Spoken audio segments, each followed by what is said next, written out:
Na kągi, šiandieną aš esu įmonė ir keliausiu Turkish Airlines verslo klasėje. Ta proga apžvelkime, už ką žmonės moka tokius didelius pinigus. Mus pasitinka priority check-inas ir nieko nelaukdami keliaujame į vietinį lounge'ą. Lounge'o viduje mūsų laukia švediškas stalas, neriboti gėrimai, turime vietinės spaudos, yra netgi dušas. Bet labiausiai mane sužavėjęs featuresas – masažinių kėdžių kambarys.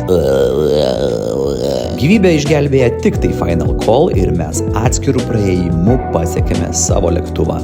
Verslo pasaulis pasitinka mus su daug erdvės ir šviežiai spaustomis sultimis. Bye. Pagaliau keliame sparnus virš debesų, kur praleisime daugiau nei 9 valandas ir tai yra puikiai proga apžvelgti kabinos patogumus. Visų pirma, šautautas už tokias ausinės, noise cancellation, visa kita žiauriai gerai buvo viso skrydžio metu.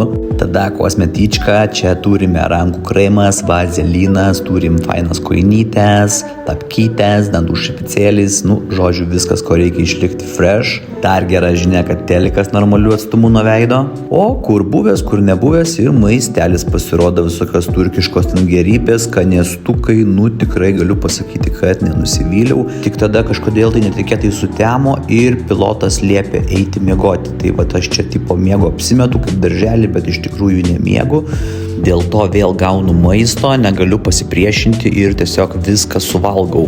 Už lango jau matosi Stambulas, tai apie tuos saldainius, šokoladinius net nieko jums ir net nepasakosiu visiškai, tiesiog juos suvalgysiu kaip ir viską. Išlipęs galvoju, kad tai jau pabaiga, bet šoku nuo vilko ant meškos ir štai aš jau business lounge, vėl valgau, vėl saldumynai, vėl makaronai, arbatėlės.